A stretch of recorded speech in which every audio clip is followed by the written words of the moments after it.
जीवन में ऐसे अनेक व्यक्ति मिलते हैं जिसके व्यक्तित्व की छाप हृदय पर पड़ते ही हैं, लेकिन सभी अपना स्थायी प्रभाव छोड़ें, ऐसा नहीं है। पूरे जीवन काल में यदि कभी कोई जन्मा का भाग्योदय एक साथ होता है, तब किसी के व्यक्तित्व की अमिट छाप हृदयांकित होती है। यह बात तो पूर्ण सत्य है कि अपना इष्ट या अपना गुरु व्यक्ति केवल इसे ही बता पाता है, जिसकी झलक मात्र से ही हृदय पुष्प सुरभित हो उठता है। तब चंद्रमा को शीतल किरण के स्पर्श से विकसित होने वाली कुमुदनी सूर्य के ताप को भी चंद्रवत शीतल समझ और मुखरित हो जाती है। नमस्कार, आप सभी का स्वागत है रुचि ज्ञान गंगा के अपने YouTube चैनल ऑडियो बुक में। आप सुन रहे हैं डॉक्टर नारायण दत्त श्रीमाली जी की पुस्तक अमृत बूंद का अगला अध्याय, जिसका शीर्षक है व्यक्तित्व। तो चलिए जानते हैं इस व्यक्तित्व में क्या छिपा हुआ है, कौन से रहस्य छिपे हुए हैं। हमें इस अध्याय से यह सीखने को मिलेगा कि हमें अपना व्यक्तित्व किस तरीके का रखना चाहिए, ताकि हम अपने समाज, परिवार और राष्ट्र उत्थान में सहायक हो सकें। मैं अपने जीवन में बुद्धिवादी रहा हूँ। ना तो मैं किसी के कहने में आता हूँ और ना भावुकता में ही बहता हूँ, अपितु जो कुछ भी देखता हूँ उसे तर्क की कसौटी पर कसता हूँ और फिर खुली आंखों से उसे परख करके ही सही निर्णय लेने का प्रयत्न करता हूँ। मैंने जितना भी जो कुछ भी डॉक्टर श्रीमाली को जाना, परखा है, उसके आधार पर यह कह सकता हूँ कि डॉक्टर श्रीमाली निसंदेह एक महान व्यक्तित्व हैं, जिनके पास स्वस्थ मस्तिष्क, गहन अनुभव, स्वयं सिद्ध साधना और विशाल हृदय है। ऊपर से देखने पर इनका व्यक्तित्व अत्यंत साधारण सा लगता है। मेरा तो अनुभव है कि यदि इनके साथ कुछ दिनों तक रहा जाए तो ऊपर से कोई विशिष्टता नजर नहीं आएगी, परंतु यदि गहराई में जाएं तभी इस व्यक्तित्व की विराटता के दर्शन होते हैं। एक बाबा के कथन को डॉक्टर श्रीमाली ने अंगीकार ही नहीं किया, बल्कि जीवन में आत्मसात कर लिया है। योग एवं मंत्र तंत्र साधना में तुम जितने ही निशांत हो, जितने ही ज्यादा सफल हो, उतने ही ज्यादा तुम गृहस्थ दिखो। व्यर्थ का दिखावा मत करो, नहीं तो लोग तुम्हें जिंदा ही नहीं रहने देंगे। बिल्कुल साधारण बने रहो। उकसाने पर भी चमत्कार प्रदर्शन में मत लग जाओ। दिन भर साधारण गृहस्थ बने रहो, पर रात्रि में 3 से 5 तक प्रभु के समीप रहो। यही सफलता सच्ची होगी। तुम आराम से जिंदा रहोगे, अन्यथा ये धन पिपासु तुम्हें हाथों हाथ ऊपर उठाएंगे, तलवे सहलाएंगे, पर काम निकलने के बाद मुड़कर देखेंगे भी नहीं। हरिओम बाबा के शब्द भी इनके जीवन में आत्मसात हो गए हैं। यदि दुनिया में सुखपूर्वक रहना चाहो तो विरोधी स्थितियों में रहो। अगर तुमसे कुछ सिद्धि है तो भूल कर भी उसका प्रदर्शन मत करो। अत्यंत साधारण स्थिति में रहो। यदि किसी विषय के ज्ञाता हो तो उस विषय में अज्ञानी बने रहो। यदि दुनिया में जीवित रहना है तो साधारण, अत्यंत साधारण बनकर रहो, जिससे तुम्हारी वास्तविकता खुल न जाए। और इसमें कोई दो राय नहीं है कि ये पंक्तियां डॉक्टर श्रीमाली ने अपने जीवन में पूरी तरह से उतार ली हैं। इसलिए वे साधारण वेशभूषा में, साधारण प्रकृति में और साधारण स्थिति में रहते हैं। यद्यपि वे गृहस्थ हैं, पर गृहस्थ की उलझनों से अपने आप को बचाए हुए हैं। निवृत्त रागस्य गृहम तपोवनः, अर्थात गृहस्थ में रहते हुए भी गृहस्थी मत बने रहो। उनका आप्त वाक्य है, इसलिए उनकी ख्याति, प्रशंसा और विश्व स्तरीय प्रतिष्ठा सुनने वालों के दिमाग में जो विचार बनता है वह अहम का बनता है कि विश्व स्तरीय प्रसिद्धि प्राप्त करने वाला व्यक्ति 7 पर्दे में छुप कर रहने वाला होगा, मिलेगा ही नहीं, या जमीन पर पांव ही नहीं रखता होगा, या सीधे मुंह बात ही नहीं करता होगा, आदि आदि। परंतु ऐसा सोचने वाला व्यक्ति जब डॉक्टर श्रीमाली के द्वार पर पहुंचता है तो स्वयं के सम्मान में डॉक्टर श्रीमाली को उठते देख वह भौचक्का हो जाता है। बिना किसी लाग लपेट के बात करते देख वह हैरान हो जाता है, और साधारण जीवन में निश्चल, हास्य और मृदु स्वभाव देखकर वह आश्चर्यचकित हो जाता है। पर वास्तविकता यही है कि वह व्यक्ति अपने आप में उलझता ही जाता है। जब कोई बुद्धि से अजीर्ण हुआ व्यक्ति चमत्कार प्रदर्शन की बात करता है तो डॉक्टर श्रीमाली बिल्कुल सामान्य तरीके से उत्तर देते हैं। चमत्कार? मेरे पास चमत्कार कहाँ? मैं तो स्वयं ही तुम्हारी तरह एक साधारण मानव हूँ भाई। ना तो मुझे मंत्र शास्त्र का ज्ञान है और ना तंत्र ज्ञान। ज्योतिष हस्तरेखा ज्ञान भी थोड़ा बहुत है। मुझसे तो कई बड़े बड़े योगी महात्मा हैं जो पब्लिसिटी पर लाखों करोड़ों खर्च करते हैं। मठ हैं, कारें हैं। चमत्कार तो उनके पास है, तुम्हें तो उनके पास जाना चाहिए। साधु जीवन और लाखों रुपए विज्ञापन पर खर्च करते रहते हैं। यह चमत्कार नहीं है तो और क्या है? और इससे ज़्यादा, उससे ऊंचा चमत्कार तुम्हें क्या देखना है? और सामने वाला व्यक्ति चुप कर जाता है। मैंने डॉक्टर श्रीमाली के वास्तविक स्वरूप को भी देखने का प्रयास किया है। उनकी सिद्धियों की झांकी भी देखने का सुयोग मिला है। उनके द्वारा स्थापित व संचालित विभिन्न केंद्रों में सुव्यवस्थित ढंग से समाज व व्यक्ति की उन्नति के लिए निरंतर शोध होता रहता है। इनके निर्देशन में इन केंद्रों द्वारा किए जा रहे कार्य विश्व के लिए, पूरी मानव जाति के लिए अत्यधिक लाभकारी एवं अन्यतम है। एक प्रकार से देखा जाए तो सारा कार्य व्यवस्थित तरीके से सुनियोजित ढंग से चलता रहता है। मैं भारत में और विदेशों में काफ़ी घूमा हूँ तथा कई कार्यालय एवं प्रतिष्ठान देखे हैं, परंतु जिस प्रकार से व्यवस्था एवं सुनियोजिता यहाँ देखी है, वैसी व्यवस्था बहुत ही कम स्थानों पर देखी होगी। इसका मूल कारण पंडित जी का चुंबकीय व्यक्तित्व और उनका व्यवहार है। मैं इस अवधि में कई कर्मचारियों से मिला भी हूँ। उनके मन की बात जाननी चाहिए है और मैंने यह पाया है कि सभी संतुष्ट हैं। पंडित जी के पितृवत स्नेह से अभिभूत हैं। मैंने जहाँ पंडित जी के ज्योतिष और मंत्र शास्त्री के स्वरूप का दर्शन किया है, वहीं वे अच्छे आयुर्वेदिक चिकित्सक भी हैं। इस अध्याय पर मैं यह कह सकता हूँ कि डॉक्टर श्रीमाली इस युग के श्रेष्ठतम साधक हैं, मंत्र शास्त्र के महर्षि हैं तथा ज्योतिष के क्षेत्र में अभिनव वराह मिहिर हैं और श्रेष्ठ आयुर्वेदाचार्य हैं। यह प्रशंसा नहीं, वास्तविकता है। एक ही व्यक्ति में इतने अधिक गुणों का समावेश कई बार मुझे आश्चर्यचकित कर चुका है। इनकी सिद्धियों एवं सफलताओं से मैं हतप्रभ रहा हूँ और इन सब पर उनकी नम्रता और विनयशीलता ने मुझे घायल कर दिया है। प्रातः लगभग 8 बजे के करीब वे अपना नित्य नियम स्नान, संध्या पूजन आदि से निवृत्त होकर आगंतुकों से मिलने वाले कक्ष में आ जाते हैं। उस समय तक काफ़ी लोग बाहर लान में चहलकदमी करते दिखाई देंगे। इनमें देश का मंत्री भी हो सकता है या कोई करोड़पति भी, कोई साधु भी दिखाई दे सकता है और गरीब फटेहाल मजदूर भी। डॉक्टर श्रीमाली सबसे एक एक करके मिलेंगे, उनकी समस्याएं सुनेंगे, उन्हें समाधान देंगे और यथासंभव उन्हें सहायता देंगे। जिस समय कोई व्यक्ति उनसे मिलने जाता है तब अपनी समस्याओं एवं परेशानियों से आक्रांत दिखाई देता है, पर जब वह कक्ष से बाहर निकलता है तो शांत, चिंता मुक्त, हंसता मुस्कुराता हुआ। मैंने कई लोगों के मुंह से सुना है, डॉक्टर श्रीमाली में अद्भुत ज्ञान और साधना है, जिसके बल पर वे जहाँ एक और बिना कुछ पूछे ही भूत भविष्य वर्तमान जान लेते हैं, वहीं दूसरी ओर उसका समाधान भी स्पष्ट कर देते हैं। मुलाकातियों से निपटते निपटते 11 बज जाते हैं। 11 बजे वे मध्याह्न संध्या संपन्न करते हैं। इसके बाद भोजन कर 15 मिनट अखबार आदि पढ़ते हैं। 11:30 बजे केंद्र के नाम नित्य लगभग 1000 से 1200 तक एक पत्र आदि आते हैं, जो कि भारत के प्रत्येक अंचल से और विदेशों से आते हैं। डॉक्टर श्रीमाली के सचिव महत्वपूर्ण पत्रों को उनकी टेबल पर रख देते हैं।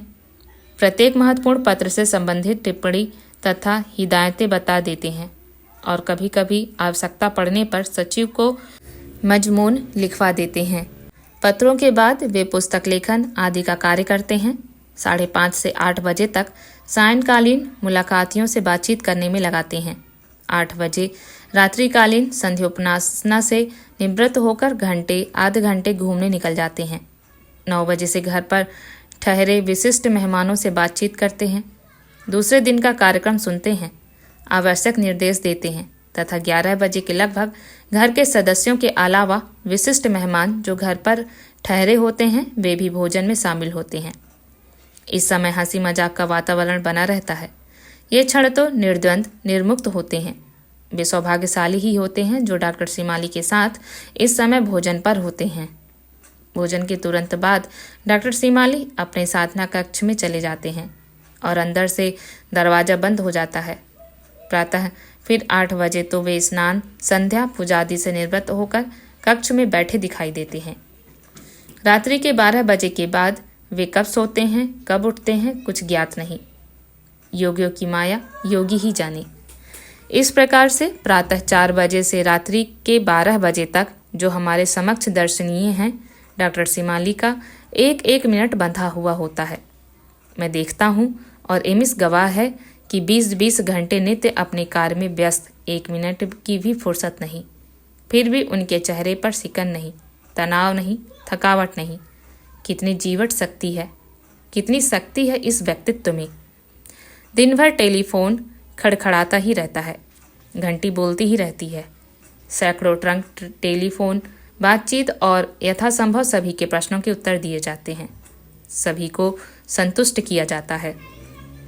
यह बात नहीं कि डॉक्टर सीमाली में कमियां ना हो, उनमें कमियां भी हैं। उनकी कमजोरियों में प्रमुख है वे संकोची हैं, स्वयं तकलीफ तनाव भोगते रहेंगे, पर ना तो किसी को कुछ कहेंगे और न चेहरे पर ही इस बात का अभ्यास होने देंगे। किसी को कहेंगे इसलिए नहीं कि सोने वाले को तकलीफ ना हो, उनकी वजह से किसी को दुख या असुविधा ना हो। यह उन्हें सह नहीं कि रात के 10 बज रहे हैं, मुलाकाती बैठा है, पूजा साधना का समय हो गया है, पर कहेंगे नहीं। स्वयं असुविधा भोग लेंगे, पर दूसरों को असुविधा ना हो या उनके दिल को ठेस ना लगे, इस बात का पूरा पूरा ध्यान रखेंगे। उनकी दूसरी कमी है उदारता। इस उदारता की वजह से वे कई बार ठगे गए हैं। कई युवक हाथ दिखाने आते हैं और आर्थिक अभाव का रोना रोते हैं, तो पंडित जी उदारतावश उन्हें भोजन कराते हैं और टिकट का पैसा भी उन्हें पास में दे देते हैं। बाद में ज्ञात होता है कि वह युवक धूर्त था, सैकड़ों हजारों लोगों को सहायता दे चुके हैं। किसी गरीब को ठिठुरता देखते हैं तो घर से कोई कंबल या वस्त्र लाकर दे देते हैं। इसी प्रकार फीस के नाम पर, बेटी के विवाह के नाम पर कई लोग उन्हें ठग चुके हैं और ये अपने आप को ठगाते रहते हैं। कई बार तो इन्हें ध्यान रहता है कि सामने वाला व्यक्ति मुझे ठग रहा है, पर ये जानबूझकर ठगाते रहते हैं। कहने पर उत्तर मिलता है, अरे भाई, उसको पैसे की ज़रूरत होगी और इसके सिवा उसके पास कोई चारा नहीं होगा, मजबूरी होगी बेचारे की, और मुस्कुरा पड़ते हैं। मैं एमिस की डायरी में नोट किए हुए कुछ विशिष्ट क्षणों को आपके सामने खुलासा करने का लोभ संवरण नहीं कर पा रहा हूँ, अतः 2-4 अमूल्य क्षण आप भी हमारे साथ व्यतीत करें। आज गुरु पूर्णिमा है। भारत के कोने कोने से लोग आए हुए हैं। बाहर का दालान पूरा भरा हुआ है, तिल रखने की भी जगह नहीं है। चारों ओर उमंग, उत्साह है। मैं और एमिस भी आज काफ़ी पहले उठ गए थे। घड़ी देखी तो लगभग 4 बज रहे थे। हमारे कमरे में स्नान घर की ओर जाने के लिए गुरुजी के कमरे के पास से ही गुजरना पड़ता है। गुरुजी का साधना कक्ष सुवासित है। अंदर से घृत दीप व अगरबत्तियों की सुगंध बाहर आ रही है। अरे, गुरुजी तो उठ गए। कब उठे? कल रात तो 12 बजे तक बातचीत कर रहे थे, फिर साधना कक्ष की ओर चले गए थे, तो क्या सोए ही नहीं? गुरुजी सोते भी हैं या नहीं? हम जल्दी जल्दी तैयार होकर बाहर निकल आए। सुबह से ही शिष्यों की भीड़ लगी थी। लगभग 8 बजे गुरुजी साधना कक्ष से बाहर आए। हम सब ने अभ्यर्थना की। कुछ शिष्यों ने गुरु वस्त्र भेंट किए। मैं भी 2 दिन पहले गुरुजी के लिए कुर्ता व धोती खरीद कर ले आया था। चारों तरफ गहमा गहमी थी, प्रसन्नता थी। लगभग 11 बजे भीड़ कुछ कम हुई। गुरुजी के चेहरे पर विशेष ओज व प्रसन्नता थी। वे बाहर से उठकर अपने निजी कक्ष की ओर गए। मैं और एमिस खड़े थे। भाव विहलता से वस्त्र भेंट ही नहीं कर पाए थे। एमिस के उत्साह देने पर हम दोनों पीछे पीछे गए। द्वार खुला था, हम भीतर गए। गुरुजी अपने गुरुदेव श्री सच्चिदानंद जी के चित्र के सामने स्थिर खड़े थे। भाव विहल, अडिग, स्थिर, प्रेमाभिभूत से उनकी आंखों से अश्रुधार बह रही थी। अनुपम दृश्य था। कितनी लयता है, अपने गुरुदेव के प्रति। कितनी लयता है अपने गुरुदेव के प्रति। कुछ क्षणों तक हम भी चुपचाप निशब्द खड़े रहे। गुरुजी घूमे, हमें खड़े देखकर मुस्कुराए। उस समय का, उस दृश्य का वर्णन कैसे करूं? उस दृश्य को अनुभव ही किया जा सकता है, लिखा जाना संभव ही नहीं है। सफ़ेद धोती, सफ़ेद ही कुर्ता, ओजपूर्ण मुख मंडल, मंद मंद मुस्कुराहट, पैरों में खड़ाऊ, साक्षात देवतुल्य। देखा तो मैंने नहीं, पर पढ़ा है कि ईसा की आंखों में साक्षात करुणा व्याप्त थी, और मैंने करुणा के वास्तविक स्वरूप का दर्शन गुरुजी की आंखों में किया है। गुरुजी अभी तक मुस्कुरा रहे थे। मैंने रूंधे गले से तथा भाव विहलता के साथ वस्त्र गुरुदेव के चरणों में रख दिए तथा उनके चरणों में बैठ गया। तभी गुरुजी ने अपने चरणों की खड़ाऊ मेरी गोद में दे दी। आज मैं अपने आप को विश्व का सर्वाधिक खुश नसीब व्यक्ति शिष्य समझता हूँ, क्योंकि गुरु की तरफ से शिष्य के लिए यह सर्वोच्च प्रसाद होता है। मेरी और एमिस की आंखें भीग गईं। उन्हें दिव्यतम क्षणों में झरने लगी झरझर झरझर। वे खड़ा हो आज भी मेरे पास धरोहर के रूप में, प्रसाद के रूप में, गुरुदेव की स्मृति के रूप में सुरक्षित है। जहाँ डॉक्टर सिमाली से मिलने के लिए गृहस्थ, व्यापारी, नेता, अभिनेता आदि आते रहते हैं, वहीं साधु, सन्यासी, योगी भी मंत्र साधना सीखने या विचार विमर्श करने के लिए आते ही रहते हैं। एक बार स्वामी सियाराम सरल आए थे। उम्र 60-65 के लगभग, धवल केसी पर हष्ट-पुष्ट, तेजस्वी। उन दिनों गुरुजी के परिचित ज्यादा आ गए थे, अतः स्वामी जी को मेरे ही कमरे में ठहरने की आज्ञा दे दी थी, और वे मेरे ही कमरे में ठहरे थे। ठहरने के दूसरे या तीसरे रोज प्रातः 4:30 बजे के लगभग उठकर शौचादि निवृत्ति के लिए बाहर गए। रास्ता गुरुजी के साधना कक्ष के सामने से था। सामान्यतः गुरुजी साधना कक्ष का दरवाजा अंदर से बंद कर देते हैं, परंतु उस दिन भूल से थोड़ा खुला रह गया था, और 2 किवाड़ों के बीच की झिर्री से अंदर का दृश्य साफ दिखाई पड़ रहा था। स्वामी जी ने देखा कि गुरुजी सिद्धासन मुद्रा में आसन पर बैठे हैं। सामने दीपक व अगरबत्ती प्रज्वलित है। स्वामी जी अपने मन का कौतूहल न रोक सके और कमरे के अंदर घुस पड़े, पर कक्ष में कदम रखा ही था कि धड़ाम से गिर पड़े और गिरते ही बेहोश हो गए। साधना के बीच में ही उठकर गुरुजी ने मुझे पुकारा तथा हम दोनों ने स्वामी जी को पलंग पर ले जाकर लिटाया। करीब 3 घंटों के बाद उन्हें होश आया। तब डॉक्टर सिमाली चिंतातुर बराबर सिराहने खड़े रहे। होश आने के बाद जान में जान आई। गुरुजी बहुत बिगड़े। बोले, तुम्हें समझ देना चाहिए था पोलर। जब मैं साधना में होता हूँ तो चतुर्दिक वात्यायन तरंग चक्र घूमता रहता है, अतः बिजली सा करंट लगना स्वाभाविक है। यह तो अच्छा हुआ कि स्वामी जी झटके को झेल गए, अन्यथा मुंह काला हो जाता। स्वामी जी इस घटना को आज भी नहीं भूले होंगे। एक बार उत्तराखंड के प्रसिद्ध तांत्रिक कार्तिक वीर्यार्जुन स्वामी मिलने के लिए आए। मोटा सा शरीर, बड़ी बड़ी आंखें, डरावना सा चेहरा और उलझी लटे। हम सब दोपहर के भोजन के बाद बैठे ही थे। वे 2-3 दिन से आए हुए थे, पर समयाभाव के कारण गुरुजी का मिलना संभव नहीं हो सका था, अतः एक प्रकार से चिढ़ से गए थे। उस दिन धड़धड़ाते हुए सीधे अंदर आ गए। वहाँ गुरुजी, माताजी, बच्चे और हम सब बैठे थे। आते ही बोले, हम 4 दिन से यहाँ पड़े हैं। हमारा एक एक मिनट कीमती है। हमारा नाम कार्तिक वीर्यार्जुन तांत्रिक है, आपको पता होना चाहिए। आप बैठिए, आपके बारे में मुझे कोई जानकारी नहीं थी। फरमाइए, मेरे योग्य जो भी सेवा हो कहें। पर वे कहाँ सुनने वाले थे। उल जलूल बकते बकते गालियाँ देने लग गए। हम सबको क्रोध आ रहा था, पर गुरुजी के संकेत पर चुपचाप बैठे थे। गालियाँ देते देते उन्होंने माताजी को असभ्य गाली दे दी। तब डॉक्टर सिमाली ने किंचित रोष से कहा, आप या तो असभ्य हैं या मूर्ख हैं। आपकी गालियाँ मैं सहन कर रहा था, पर महिलाओं की इज्जत। एमिस क्रोध से लाल भभूका हो गई थी। बोली, प्लीज आप बाहर चले जाएं। आप पर तब तक तो तांत्रिक ने एमिस पर मृत्यु मूठ फेंक दी। एमिस धड़ाम से गिर पड़ी। डॉक्टर सिमाली क्रोधावेश में अग्निस्वरूप हो गए और गुरुजी को स्मरण करते ही विचित्र घटनाएं कार्तिक वीर्यार्जुन के साथ घटने लगी। पीड़न मंत्र द्वारा गति रोक दी जिससे कि भाग न सके, और मंत्रों के माध्यम से पिटाई शुरू हो गई। वह चिल्ला रहा था और हम सब सुन रहे थे, जैसे उसके पूरे शरीर पर डंडों की बौछार हो रही हो, लातों घूंसों की वर्षा हो रही हो।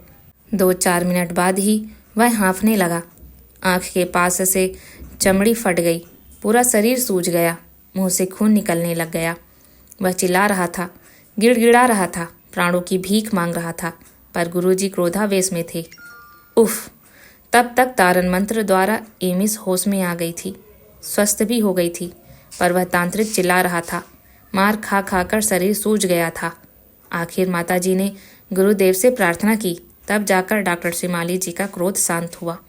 बोले, दुष्ट, अभी क्या हुआ है? उम्र भर खाट पर पड़ा रहता, तेरी तांत्रिक हेकड़ी तो 1 मिनट में खत्म कर सकता था। उठ, माफी मांग इन सब से, तभी तेरा पिंड छूटेगा। वह गिड़गिड़ा रहा था, माफी मांग रहा था, माताजी से, एमिस से, मुझसे, और गुरुजी का संकेत मिलते ही ऐसा भागा कि पीछे घूम कर देखने का भी होश नहीं रहा। मैंने गुरुजी को कई रूपों में देखा है।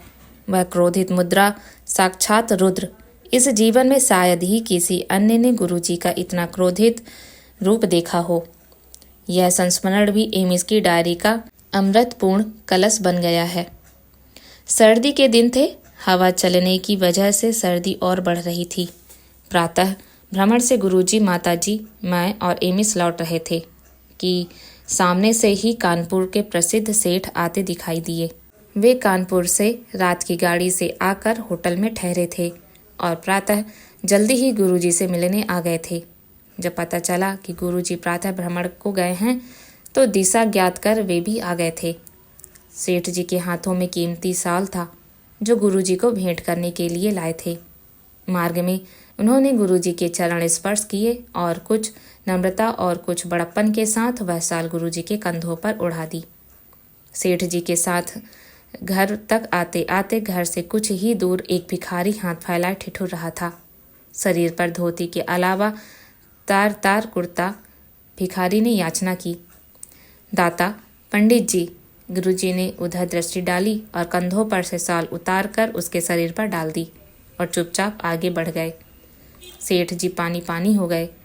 कितनी महानता, कितनी उदारता, कितना त्याग, कितनी निष्प्रहता। एक बार एमिस ने जिद की, गुरुजी, आज कुछ खाने की इच्छा हो रही है, पर ऐसी वस्तु जो भारत में ना हो। क्या? आप तो मंत्रों के द्वारा कोई भी चीज़ मंगा सकते हैं। कोई ऐसी चीज़ खिलाइए जो भारतीय ना हो, भारत में ना बनती हो। मैं यह सब छोड़ चुका हूँ। चमत्कार प्रदर्शन ना तो मैं चाहता हूँ ना करता हूँ, पर मैं तो आपकी बेटी हूँ। क्या आप बेटी की इतनी भी बात नहीं रखेंगे? तो जिद मत किया कर एमिस। और उन्होंने ईरान की बिना गुठली की खजूर मंगाकर हम सबको आश्चर्यचकित कर दिया था। वास्तव में उस खजूर का स्वाद अनिर्वचनीय था। एक बार एक रोगी आया, मरणासन, जर्जर, वृद्ध, उससे अपस्मार था। देखते ही गुरुजी बोले, इसे क्यों लाए हो? इसका बचना संभव नहीं है। वृद्ध का पुत्र बोला, आपके द्वार पर आने के बाद भी मेरे पिताजी मर जाएंगे, तो फिर ईश्वर इच्छा, पर मुझे भरोसा है कि ऐसा होगा नहीं, हो भी नहीं सकता। गुरुजी 2 क्षण सोचते रहे, फिर अपने साधना कक्ष में चले गए। करीब 5 मिनट बाद लौटे तो उनके हाथ में एक शीशी थी जिसमें तरल पदार्थ सा भरा हुआ था। गुरुजी ने वह तरल पदार्थ वृद्ध के गले में डाल दिया। आश्चर्यजनक परिणाम।